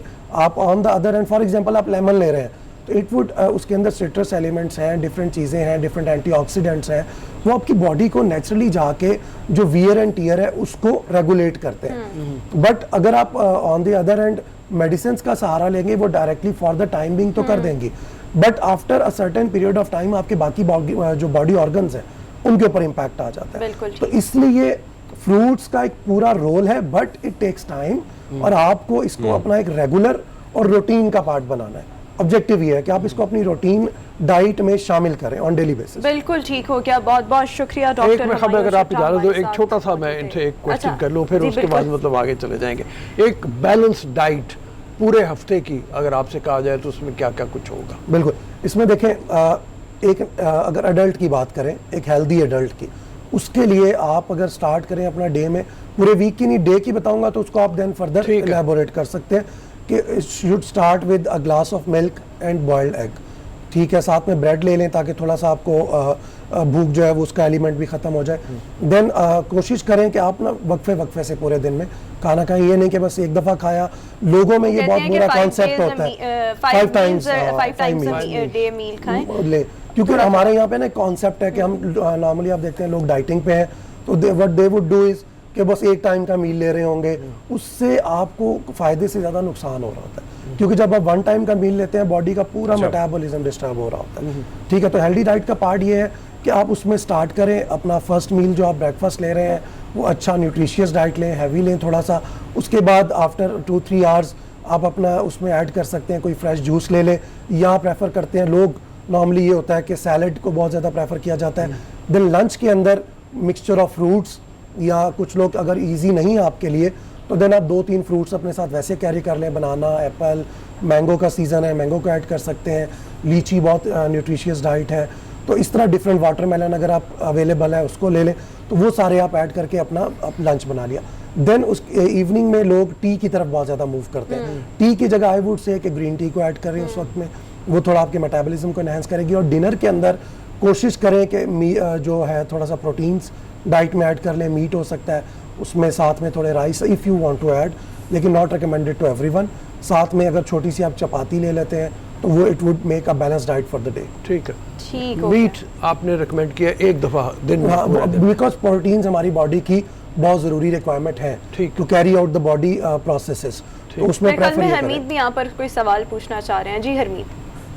अच्छा हिमायून, क्योंकि वक्त की कमी है तो मैं ये भी देखना पड़ता है, मैं वहाँ रोमा को भी देखता हूँ। तो अच्छा पाजी, अगर हम देखें जो फ्रेश जूस की बात की जाती है, मुख्तलिफ टेलीविज़न पे इश्तिहारात आते हैं और कहते हैं कि भैया ये पियो तो आप सेहतमंद अपनी ज़िंदगी बना सकते हो, इसमें क्या है भैया? मतलब इसके क्या वाकई ये फ्रेशनेस हो रही है, वही एनर्जी देती है जो आम जूस जो है जो बाज़ार में हम बनाते हैं खुद घर में, उसका और इसका मुकाबला आप कैसे देखते हैं इसका? नहीं, इसका मुकाबला तो आप बिल्कुल नहीं कर सकते।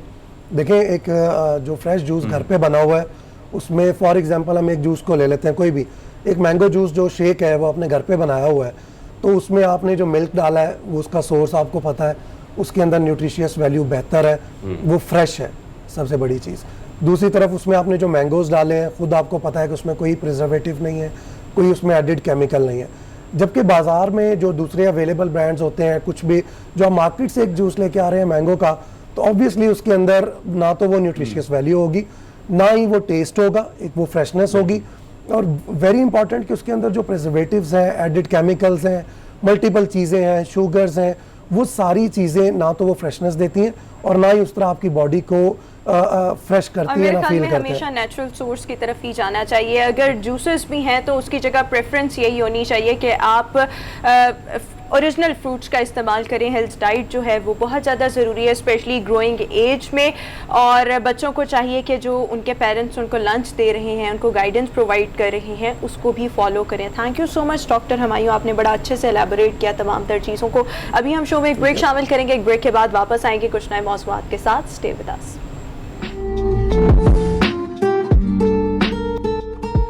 ब्रेक के बाद एक बार फिर से शो में आपको खुश आमदीद कहेंगे। अभी हम आपके साथ एक बड़ी इंटरेस्टिंग किस्म की भी खबर शेयर करेंगे, अनोखी भी है और बड़ी डिफरेंट किस्म की भी है, अफसोसनाक भी है कि बिल्कुल इस्लामाबाद एक्सप्रेस हाईवे पर मौजूद बानिए पाकिस्तान कायदे आज़म मोहम्मद अली जिन्ना की तस्वीर लगी हुई है, जिसके नीचे उनका फरमान भी है कि ईमान इत्तेहाद तंजीम। यहाँ पर एक लड़का और लड़की ने फ़ोटोशूट करवाया है, जिसमें उन्होंने बड़े अजीबो गरीब किस्म के कपड़े पहने हुए हैं। फ़ोटोशूट भी बहुत अजीब किस्म का है। उसके बाद जब ये जो तस्वीर थी सोशल मीडिया पर आई तो इस पर ख़ासी तनकीद की गई, सारिफीन की जानिब से बहुत ज़्यादा क्रिटिसाइज़ किया गया कि एक तो इनका जो लिबास था वो इंतहाई मायूब था, प्लस ऐसी जो हरकतें हैं मतलब वो बहुत ज़्यादा नागुज़ीर गुजरती हैं, नागवार गुजरती हैं कि हमारे कायदे आज़म मोहम्मद अली जिन्ना की तस्वीर के नीचे जहां पर ईमान इत्तेहाद तंजीम लिखा हुआ है, वहां पर इस किस्म का जो फोटोशूट है वो करवाया जाए। अच्छा, जब ये फोटोशूट हो गया सोशल मीडिया पर, इस पर मैं तो हैरान हूँ रोमा कि इस्लामाबाद का मौसम, मैं जो कहता हूँ कि औसम है, लेकिन जून जुलाई में कभी असर हो जाता है इंसानों पे, खुद हो जाता है, जानवरों पे भी हो जाता है, पर इतना अच्छा मौसम होने के बावजूद यहाँ पे जो मौसम है फिर भी इन पे ऐसा असर हुआ है जो आप देखें ना कि बहुत बुरे हालात हैं। मुझे यकीन नहीं आ रहा है कि इस किस्म की तस्वीर से लोग क्या हासिल करना चाह रहे हैं। और फिर जिन्ना साहब की तस्वीर के सामने जहाँ पे अगर वहाँ पे हम देखें तो जो पोर्ट्रेट लगा हुआ है वहाँ पे आप इस किस्म की तस्वीर को फिर सोशल मीडिया पे वायरल करें और इसका बाकायदा एक पेज बना हुआ है। तो भैया गर्मी तो इतनी ज़्यादा नहीं है कि आपकी हालत इस किस्म की हो जाए और आप जिस तरह वो बावले, जिस तरह सिंध में बावले वो नहीं फिरते हैं ज़्यादातर जानवर जो हो जाते हैं गर्मी की वजह से। हाँ। तो बड़े अफसोस के साथ मुझे कहना कि कम से कम कहीं और खींच लेते तो जिन्ना साहब के पोर्ट्रेट के सामने बिल्कुल मुझे भी ऐसे ही लग रहा है कि ये तज़हीक की गई है बानिए पाकिस्तान की और इस तरह से नहीं होना चाहिए। अव्वल तो ये फोटोशूट जो है वो किसी भी हिसाब से दुरुस्त नहीं है, पता नहीं क्यों, ये कहीं और भी होता तो शायद इस पर इसी तरह तनकीद हो रही होती, क्योंकि ये बड़ा अजीबो गरीब किस्म का इसमें लिबास है। आप फोटोशूट भी देखिए और एक्सप्रेशन चेहरे को जो है ना वो देखने वाले हैं, वो मतलब वो बहुत ही नाजेबा और बेहंगम किस्म की चीज़ है। पता नहीं वहाँ के मौसम में कोई ऐसा भी है कि पागलपन का शिकार हो जाए कोई, मुझे लग रहा है कि खिसक गए हैं, खिसक के इस तरह की हरकतें की हैं। और गॉसिप में और भी बहुत कुछ आ रहा है, लोग कमेंट भी बड़े कर रहे हैं। ये कहा जाता है जिन्होंने फ़ोटोशूट करवाई उनके खिलाफ मुकदमा भी शायद दर्ज हो गया और पुलिस ढूंढती फिर रही है उन लोगों को कि जो ये लोग हैं इसके मेन कैरेक्टर था। एक गॉसिप और भी है जो तुम बता रही थी, शायद पता नहीं लड़के ने शादी का प्रपोजल दिया था। एक गॉसिप और भी हम तक ये पहुंची कि भाई ये जो नौजवान लड़का था इसने लड़की को कहा कि अगर तुम मुझसे इस्लामाबाद एक्सप्रेस हाईवे पर खड़े होकर मेरे साथ फोटोशूट इस अंदाज में करवाओगी then I will marry you. अच्छा, अब वो फोटोशूट हो गया और अब सुनने में आ रहा है कि लड़का भाग गया। यार मतलब ये वाले गॉसिप्स भी जो हैं वो सुनने में आ रहे हैं। अब आई डोंट नो ये र्यूमर्स हैं या क्या है। अच्छा, ये जो फोटोशूट है ये एक्चुअली 2 रोज़ पहले का है। पहले तो हम सोच रहे थे कि पब्लिक न्यूज़ के नाज़रीन के साथ ये शेयर किया जाए या ना किया जाए, लेकिन जब सोशल मीडिया पर इसको बहुत ज़्यादा क्रिटिसाइज किया गया और इसके जो मीम्स थे वो बनाए गए, हर किसी ने एक अपने अंदाज में कैप्शन दिया, तो हमने सोचा कि फिर हम भी आज अपने नाज़रीन के साथ ये शेयर करें और कुछ जो हम भी हैं अपने कमेंट्स जो हैं, अपने ख्यालात जो हैं उनसे अपने नाज़रीन को आगाह करें। बड़ा हैरान हुआ था कि जब आप देखें रहू साहब, ये इंडोनेशिया और मलेशिया में आज भी जंगली मखलूक जो है वहाँ पे जंगलों में लोग रहते हैं और उनका जंगली स्टाइल होता है रहन सहन का। तो जब ज़्यादा गर्मी या जानवर उस जगह का रुख कर लेते तो वो शहर की तरफ आ जाते हैं। तो फिर मैं सोच रहा था कि इस्लामाबाद में तो बहुत ज़्यादा जंगल है, हो सकता है यहाँ पे ऐसी मखलूक पाई जा रही हो, लेकिन बाद में किसी ने कहा कि यार ये शूट किया गया बाकायदा और बल्कि मॉडलिंग की गई है इस पर। तो मैंने कहा कमाल है भाई, आजकल की मॉडलिंग को भी सल्यूट।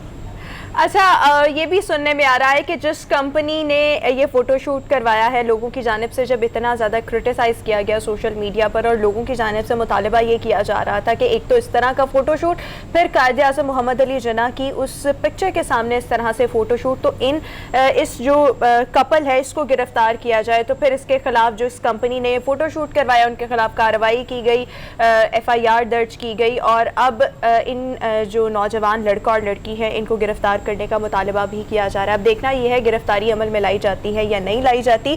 लेकिन चलें, ये तो फोटोशूट एक तरफ है, लेकिन अक्सर हमने रैंप वॉक्स पर भी देखा है, स्पेशली अगर हम मर्द हजरात को देखें तो वो इतने अजीबो गरीब ख़वातीन के जैसे ही लिबास पहनकर मॉडलिंग कर रहे होते हैं और अक्सर मैं ये सोचती हूँ कि इस तरह के कपड़े आखिर खरीदता कौन होगा, इन लोगों की इंस्पिरेशन क्या होगा। बिल्कुल, हमने देखा है पूरे पूरे दुपट्टे जो है, सिर्फ आपका नहीं बल्कि पूरी पब्लिक का ही बनता है। हाँ, मैंने कभी किसी को ऐसे पहने हुए नहीं देखा है, मतलब सिर्फ मैंने रैंप वॉक्स या इस तरह के मॉडल्स जो हैं उनको इस तरह के कपड़े पहने हुए देखा है, लेकिन एक्चुअल में मैंने कभी इस तरह के कपड़े किसी को पहने हुए नहीं देखा। रिक्वेस्ट हमारी यही है आम पब्लिक से भी कि आप एक तो बहुत ज़रा प्राइवेट जो चीज़ें हैं उनको पब्लिक नहीं होना चाहिए। आपका दिल कर रहा है इस तरह की फ़ोटो शूट करने का, आप अपने कमरे में कर लें, अपने घर पे कर लें, लेकिन बराए करम इसको शेयर ना करें। इससे एक बेहंगम तासुर आता है, एक बदसूरती का तासुर आता है, एक खूबसूरती का तासुर नहीं आता। और दूसरे फिर जैसे रोमा ने बार बार कहा है कि आप बानी पाकिस्तान की जो कॉल हैं, अकवाल हैं, उनके नीचे खड़े होकर इस तरह के बेहंगम इशारे कर रहे हैं, इस तरह के चेहरे बना रहे हैं जो पता नहीं क्या दिखा रहे हैं। ये अच्छा, एक और पॉइंट मेरे माइंड में आता है, मतलब जब ये पिक्चर्स सामने आई तो इसमें इन दोनों जो लड़का और लड़की थे इनके चेहरे जो थे वो बहुत ज़्यादा विजिबल थे। तो मेरे माइंड में अक्सर ये सवाल भी आता है कि जो लोग इस तरह से फ़ोटोशूट करवाते हैं और उसके बाद अक्सर इस तरह की चीज़ें सोशल मीडिया पर भी हम वायरल देखते हैं, इन लोगों की भी तो फैमिलीज़ होती हैं ना, तो क्या इनकी फैमिलीज़ इनको कुछ नहीं कहती? इनके पेरेंट्स, इनके रिश्तेदार वो इनको कुछ नहीं कह रहे होते कि भाई तुमने ये क्या काम किया है, हमारी इससे रेपुटेशन ख़राब हो रही है? यानी इस तरह के लोगों की क्या फैमिलीज़ नहीं होती, वो उनको कुछ नहीं कहते? मेरे माइंड में एक ये भी चीज़ आती है। खैर पकड़े गए तो थाने में वालिदा ने कुछ कहा या नहीं कहा, थाने में वो जो पड़ा होता है ना एक छितर सा उसमें लिखा होता है, उसमें लिखा होता है चना कितना गुजारी हो रात में, वो जब दो पढ़ेंगे ना तो ठीक हो जाएगा सारा। लेकिन हम बहुत असर तब्दील हो जाता है, लेकिन हम अपने सॉफ्टवेयर अपडेट हो जाता है तकरीबन बाजी।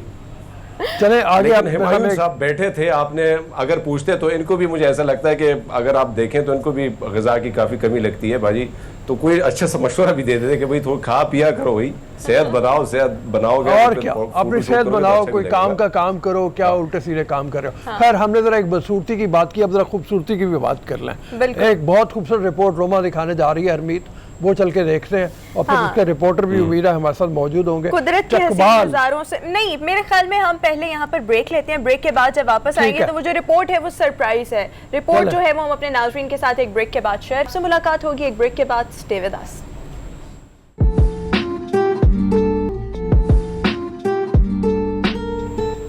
ब्रेक के बाद एक बार फिर से गुड मॉर्निंग पब्लिक में आपको खुशामदीद कहेंगे। जैसा कि आपको पता है कि हम अक्सर अपने इस पब्लिक न्यूज़ के प्लेटफॉर्म से आपको पाकिस्तान के डिफरेंट और ख़ूबसूरत किस्म के टूरिस्ट पॉइंट्स दिखा रहे होते हैं ताकि हम टूरिज़म को बहुत ज़्यादा प्रमोट कर सकें। जिस तरह से वज़ीर-ए-आज़म इमरान खान साहब का भी विज़न है कि पाकिस्तान में टूरिज़म को प्रमोट किया जाए, इसी तरीके से हम आपको मुख्तलिफ मकामात दिखा रहे होते हैं। स्पेशल रिपोर्ट्स हमारे नुमाइंदे मुख्तलिफ इलाकों से हमें बना कर भेजते हैं ताकि आपको इन स्पॉट्स का पता लगे, आप यहाँ पर जाएं और इन जगहों को एक्सप्लोर करें। तो ऐसी ही एक खूबसूरत जगह है जो कि कलर कहार और चुआ सैदन शाह है, चुआ सैदन शाह, ये पहाड़ी सिलसिला है।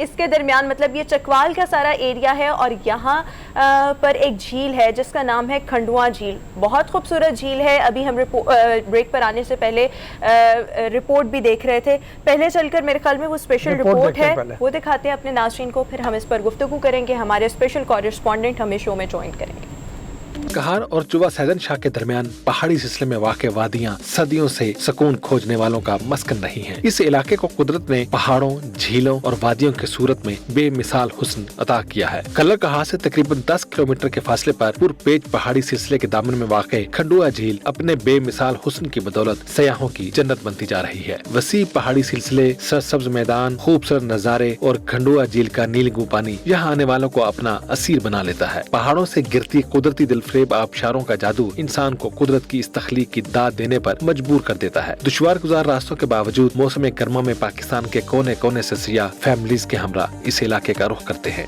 दोस्तों मशरा यहाँ पे आए, जरा बहुत प्यारी आबशारा कुदरती और ठंडा पानी है जी का, काफ़ी इंजॉय कर रहे हैं। सुबह से निकले हुए हैं, दोस्तों ने बताया बहुत ठंडा पानी है, इंजॉय कर रहे हैं, जो कि सर्फ अच्छी हुई हमारी, बहुत मज़ा आया हमें। इंशाल्लाह आगे चक्कर के दोस्तों के साथ लगाएंगे। ढलती शाम का मंजर इसके शहर में कई गुना इजाफा कर देता है। अगर इस झील की जानिब आने वाले रास्तों को बेहतर बना दिया जाए तो मोटरवे से नजदीक होने की बदौलत ये इलाका पंजाब का नुमाया सियाहती मकाम बन सकता है। कैमरा टीम के साथ फैसल अवान, पब्लिक न्यूज, चकवाल।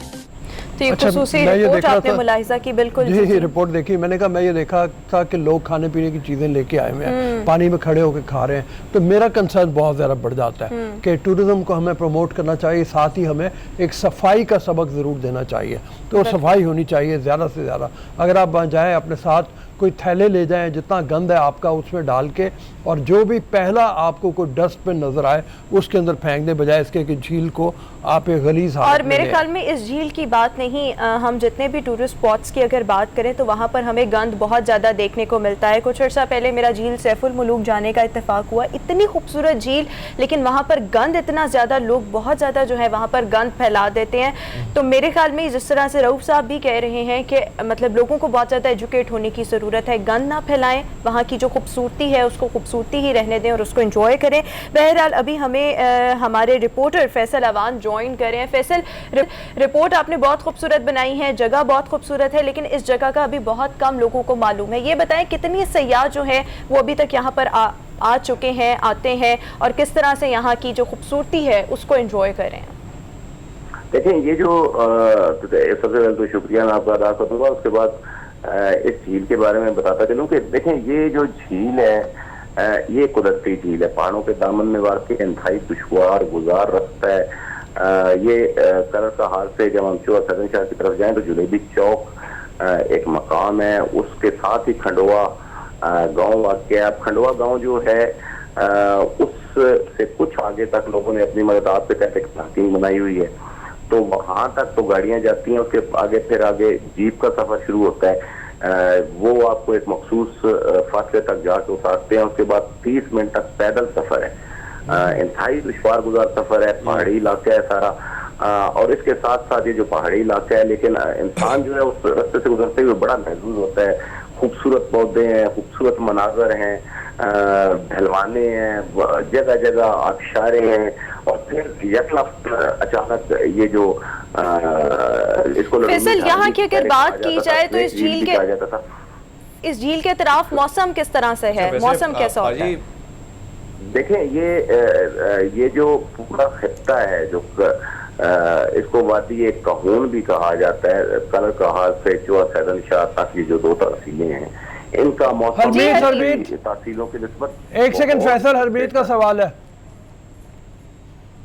अच्छा, वैसे फैसल बड़ी खूबसूरत रिपोर्ट आपने बनाई, और चकवाल के बारे में रऊ साहब कहा जाता है कि शेर शाह सूरी साहब जब यहाँ पे आया तो उन्होंने कहा कि ये बच्चा एक कश्मीर हस, यानी कश्मीर का ये बच्चा लग रहा है। भाजी गिला है आपसे फैसल, आपने बड़े वादे किए, आपने ना पहलवान रेवड़ी हमें खिलाई, ना वहाँ का जो लावा का माल्टा है, ना वो, ना लोकार्ड, वही कब खिला रहे हैं, लेकिन अब तो सीजन चला गया, क्या गिला करेंगे आपसे। तो एक तो कमाल की खूबसूरती है वहाँ पे, फिर साथ साथ अगर हम देखें तो जो तहसीलें हैं उसमें मुख्तलिफ, अगर मजहबी लिहाज से अगर टूरिज्म को हम देखें तो वो भी कमाल का है। 4000 साल पुराना मंदिर भी वहाँ पे है, फिर दीगर ऐसी चीजें, बड़े बड़े शख्सियात वहाँ पे जन्मे हुए। तो क्या हुकूमत की तरफ कोई तवज्जो हमारे दी पास जा रही है बहुत इन मामलात मुख्तसर की है। तरफ? इसी के साथ ही यहाँ पर हम आज का शो वाइंड अप करेंगे इंशाल्लाह। फैसल को फिर हम किसी दिन लेंगे किसी नई रिपोर्ट के साथ और मजीद तफसीलात हासिल करेंगे। Thank you so much Faisal. Harmeet, आपका भी बहुत शुक्रिया। नाजरीन, इसी के साथ ही हमारा आज का शो अपने इख्तिताम को पहुंचा। इंशाल्लाह आपसे मुलाकात होगी कल। अपना बहुत सा ख्याल रखिएगा, हमें दीजिए इजाजत। अल्लाह हाफिज।